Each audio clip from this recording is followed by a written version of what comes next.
Hello dear students, welcome back to our channel science meter 10th। कैसे हैं आप सभी? तो आज हम पढ़ेंगे one shot revision for your class 10th very important chapter of physics, magnetic effects of electric current. One shot होने वाला है, यानी पूरे इस शॉट में आपका एनसीईआरटी की एक एक लाइन कवर हो जाएगी।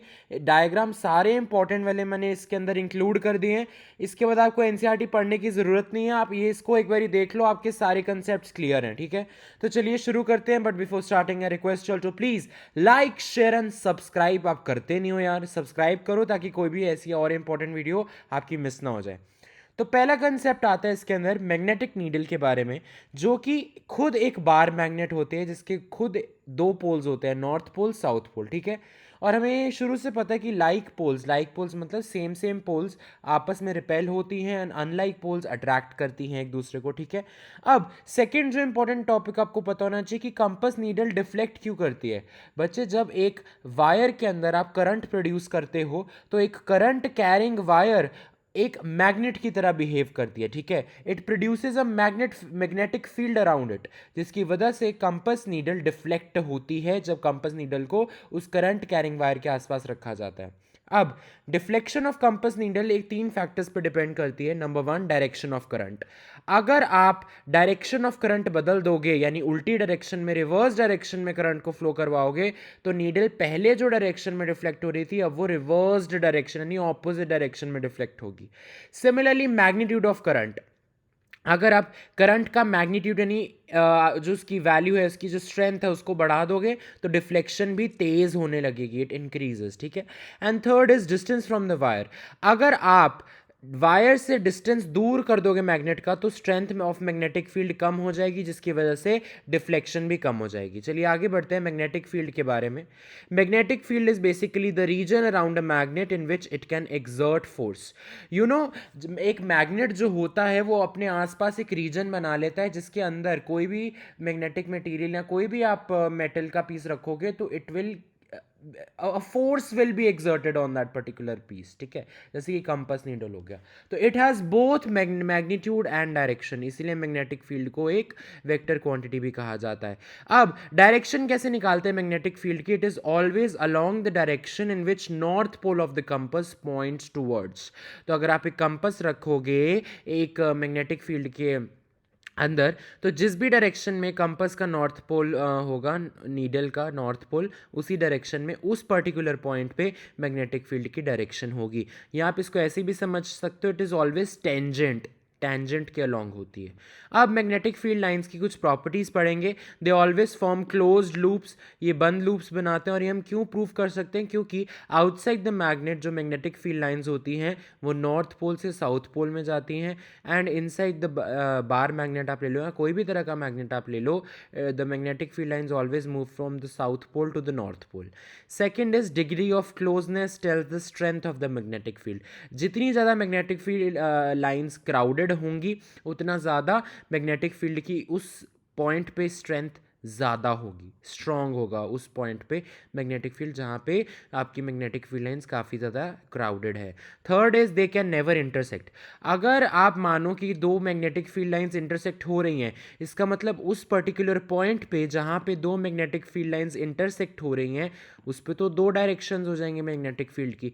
अभी मैंने आपको बताया मैग्नेटिक फील्ड की डायरेक्शन कैसे निकालते हैं, टेंजेंट। तो यानी उस पॉइंट पे दो टेंजेंट्स बन जाएंगे, यानी दो डायरेक्शंस। ये तो पॉसिबल है नहीं, क्योंकि मैग्नेटिक फील्ड एक है तो उसकी डायरेक्शन भी एक पर्टिकुलर पॉइंट पे एक ही होनी चाहिए। तो ये रीज़न आ जाता है, और ये डायग्राम आप यहाँ पे देख सकते हैं, नॉर्थ पोल से साउथ पोल में कैसे जा रही हैं लाइंस। नेक्स्ट, अब हमें कुछ डिवाइसेज हैं जिनसे मैग्नेटिक फील्ड कैसे बनता है जब उनमें से करंट पास किया जाता है, वो पढ़ना है। तो number one is a straight wire जो कि करंट कैरी कर रही है। आपने इतना तो पता है आपको, current carrying wire always behaves as a magnet.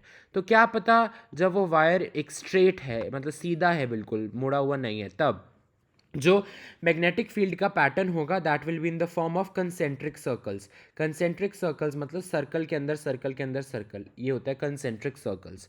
और अगर हमें इन कंसेंट्रिक सर्कल्स की डायरेक्शन फाइंड आउट करनी है तो हमें एक रूल लगाना पड़ता है, that is right hand thumb rule. Right hand thumb rule ये कहता है कि यदि आप अपने थंब को, जो आपका इलेक्ट्रिक करंट जिस डायरेक्शन में फ्लो कर रहा है उस डायरेक्शन में आप थंब को पॉइंट करो, तो जिस भी डायरेक्शन में आपकी फिंगर्स कर्ल होंगी उसी डायरेक्शन में कंसेंट्रिक सर्कल्स बनेंगे। तो अगर एंटी क्लॉकवाइज हो रही है तो एंटी क्लॉकवाइज डायरेक्शन में एक कंसेंट्रिक सर्कल्स की डायरेक्शन को शो करेगा मैग्नेटिक फील्ड, ठीक है। बेसिकली ये कंसेंट्रिक सर्कल्स मैग्नेटिक फील्ड को शो कर रहे हैं, ठीक है। तो अगर आपका थंब इलेक्ट्रिक करंट की डायरेक्शन में है तो ये जो कंसेंट्रिक सर्कल्स की डायरेक्शन है it is actually the direction of the magnetic field, ठीक है जी। Next, circular current carrying wire है यदि आपके पास, तो सर्कुलर वायर के हर एक पॉइंट पे एक मैग्नेटिक फील्ड जनरेट होगा। और क्योंकि एक हर एक पॉइंट पे एक मैग्नेटिक फील्ड जनरेट हो रहा है, जब ये सारे पॉइंट्स आपस में मिलेंगे तो सेंटर ऑफ द लूप में हमारे पास स्ट्रेट लाइंस अपीयर होंगी, ठीक है। ये आपको समझना चाहिए। अब जैसे यहाँ पे आ जाओ, यहाँ पे आप राइट हैंड थंब रूल लगाओगे तो मान लो करंट जा रहा है positive terminal of the battery to the negative terminal, यानी इस डायरेक्शन में, ठीक है। तो अब आप अपने थंब को जब डाउनवर्ड डायरेक्शन में रखोगे तो आप देखोगे आपकी फिंगर्स ऐसे क्लॉकवाइज कर्ल कर रही है, ठीक है, और यहाँ पे एंटी क्लॉकवाइज कर्ल कर रही है।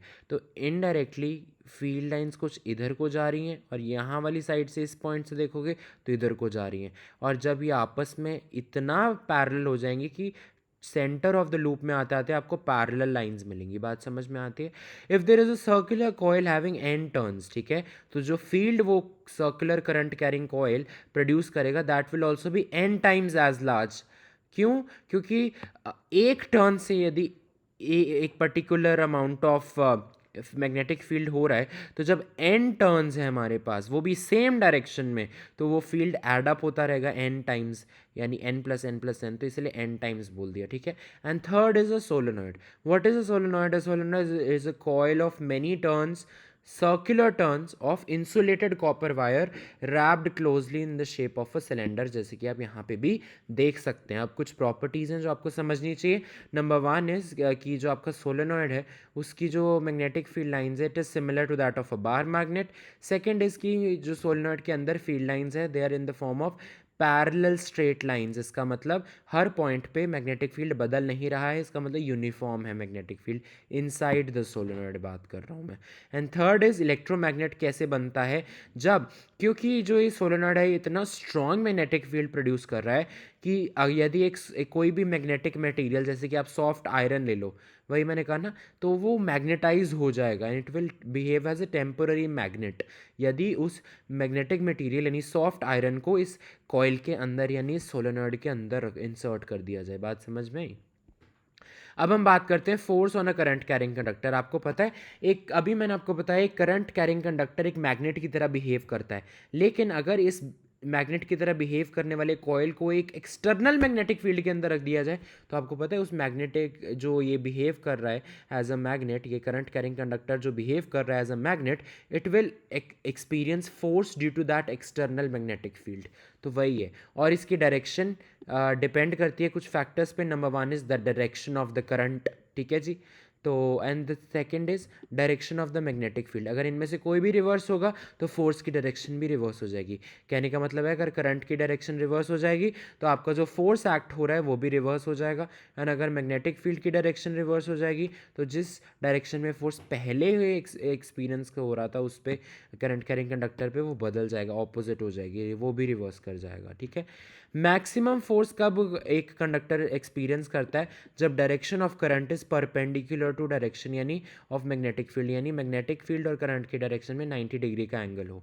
अब ये जो फोर्स एक्सपीरियंस हो रहा है इस करंट कैरिंग कंडक्टर में जो कि एक एक्सटर्नल मैग्नेटिक फील्ड की प्रेजेंस में पड़ा हुआ है, ठीक है, उसके डायरेक्शन निकालने के लिए हमारे पास एक रूल आता है फ्लेमिंग्स लेफ्ट हैंड रूल। आप अपना लेफ्ट हैंड लीजिए, अपनी फोर फिंगर, थंब और मिडल फिंगर को थ्री म्यूचुअली परपेंडिकुलर डायरेक्शंस में खोलिए and such that your thumb points in the direction of motion of the conductor, your four finger points in the direction of magnetic field and the middle finger will give you the direction of the electric current, ठीक है जी। एक बात आपको ध्यान रखनी है कि जिस भी डायरेक्शन में इलेक्ट्रॉन्स मूव कर रहे हैं उसके ऑपोजिट डायरेक्शन में हमेशा करंट लेना है। लेकिन अगर आपके पास अल्फा पार्टिकल्स हैं या पॉजिट्रॉन्स हैं, ये पॉजिटिवली चार्ज होते हैं, तो ये भी जिस डायरेक्शन में जा रहे होते हैं तो इन्हीं के डायरेक्शन में हम करंट को लेते हैं। सिर्फ इलेक्ट्रॉन्स का ऐसा केस होता है जिस डायरेक्शन में इलेक्ट्रॉन्स मूव कर रहे होते हैं उसके ऑपोजिट डायरेक्शन में आप करंट की डायरेक्शन को लेते हो। ये है वो एक्टिविटी जिससे हम ये प्रूव कर सकते हैं कि जब एक करंट कैरिंग कॉयल को एक एक्सटर्नल मैग्नेटिक फील्ड की प्रेजेंस में रखा जाता है तो ये करंट कैरिंग स्ट्रेट कंडक्टर या जो भी है आपके पास कॉयल है what ever, it experience experiences a force. अब इसके एप्लीकेशंस हम कहाँ कहाँ देखते हैं? इन electric motor, applications of what? Applications of force on a current carrying conductor. ये हम देखते हैं हमारे पास इलेक्ट्रिक मोटर के अंदर, electric generator, loud speakers, microphones etcetera. अब हम बात करते हैं AC DC के बारे में। In our houses we basically AC is alternating current, DC is direct current. Direct current का जो मैग्नीट्यूड एंड डायरेक्शन नहीं बदलता है, लेकिन AC का कंटिन्यूसली बदलता चलता है, ठीक है। In our houses we receive AC electric power of 220 volts, ठीक है जी, और फ्रीक्वेंसी होती है 50 हर्ट्स की। हमारे पास 3 तरह की वायर्स होती है। Number 1 is the red insulated wire. Red insulated wire होती है पॉजिटिव, ठीक है, और इसको लाइव वायर भी कहा जाता है। दूसरा कलर की वायर होती है हमारे पास ब्लैक वायर, जिसको हम नेगेटिव वायर भी कहते हैं, और इसका नाम होता है न्यूट्रल वायर, ठीक है जी। और ये जो लाइव वायर है और न्यूट्रल वायर, इनकी दोनों के बीच में जो पोटेंशियल डिफरेंस होता है दैट इज 220 वोल्ट्स। और जो तीसरी होती है वो हमारे पास एक ग्रीन वायर होती है, जिसको हम अर्थ वायर भी कहते हैं। It is connected to all the metallic bodies deep inside the earth. अब ये क्यों होता है? ये जो अर्थ वायर होती है इसकी रेजिस्टेंस काफ़ी ज़्यादा कम होती है। कम होगी तो अगर फॉर एग्जांपल काफ़ी ज़्यादा करंट फ्लो हो रहा है उस मेटालिक बॉडी के थ्रू, तो वो सारा करंट इसके थ्रू अर्थ में चला जाएगा। So it is used as a safety measure to ensure कि कोई भी लीकेज ऑफ करंट हो रहा है उस मेटालिक बॉडी से तो वो एक शॉक ना दे जाए यूज़र को, ठीक है जी। और उसके बाद often 2 separate circuits are used. Number 1 जो हमारे घरों में इस्तेमाल होता है, number 1 is 15 ampere current rating. जो वो कौन से अप्लायंसेस के लिए होता है? जिनकी पावर रेटिंग्स काफ़ी ज़्यादा यानी हाई पावर कंज्यूमिंग वाले जो होते हैं, जैसे कि गीज़र हो गया, ये आपके ACs हो गए, ये काफ़ी ज़्यादा पावर खींचते हैं, इसलिए इनके लिए 15 एम्पियर करंट रेटिंग वाले सर्किट को यूज़ किया जाता है। एंड दूसरा टाइप का होता है 5 एम्पियर यानी कम करंट वाला, जो आपका लो पावर डिवाइसेस होते हैं, जैसे बल्ब्स हो गए, फैंस हो गए, उनके लिए, ठीक है जी। उसके बाद हम 2 कंसेप्ट पढ़ेंगे, overloading and short circuiting. Overloading कब होती है? 3 रीजंस की वजह से हो सकती है overloading, very important, all these 3 reasons are. Number 1, जब आपकी लाइव वायर और न्यूट्रल वायर आपस में डायरेक्ट कंटैक्ट में आ जाएं, ठीक है। लाइव वायर मतलब आपकी वो रेड वाली वायर, और न्यूट्रल वायर मतलब आपकी वो ब्लैक वाली वायर। जब रेड और ब्लैक वायर आपस में आ जाते हैं कंटैक्ट में तो ओवरलोडिंग हो सकता है। सेकंड एक केस हो सकता है कि जब एकदम से जो वोल्टेज सप्लाई की जा रही है उसमें एकदम से वो बढ़ जाए, इमीडिएट इंक्रीज हो जाए, तो हो सकता है। थर्ड इज जब आप बहुत सारे अप्लायंसेज एक सिंगल सॉकेट के अंदर लगा दो तब भी ओवरलोडिंग हो जाती है। और इन सच अ सिचुएशन जो करंट है आपके सर्किट के अंदर वो अब्रप्टली इंक्रीज होता है, मतलब भयानक तरीके से बढ़ जाता है, and this is called short circuiting. उसकी वजह से फायर्स वगैरह भी हो सकती हैं। तो अब ये शॉर्ट सर्किटिंग और ओवरलोडिंग से बचने के लिए हमारे पास एक वेरी इंपॉर्टेंट सेफ्टी डिवाइस होता है फ्यूज़, जो कि मेल्ट हो जाता है according to the Joule's law of heating. अगर जो उसकी रेटिंग होती है कि भी अगर फ्यूज़ से इतना करंट पास होगा तो ठीक है, सेफ है। अगर इस लिमिट से ज़्यादा करंट पास होता है तो फ्यूज़ का मेल्टिंग पॉइंट कम होता है, जिस मटेरियल से वो बना होता है टंगस्टन, और वो जल्दी से मेल्ट हो जाता है and it breaks the circuit. क्या बात समझ में आई? तो ये इंपॉर्टेंट सेफ्टी डिवाइस है। With this we complete your chapter magnetic effects of electric current. I hope so आपको सब मज़ा आया होगा, एंड अच्छी तरह से नोट्स बनाना रिवाइज हो गया होगा आपके अच्छी तरह से। All the very best dear students, I know you all are going to rock in the board exams. Thank you.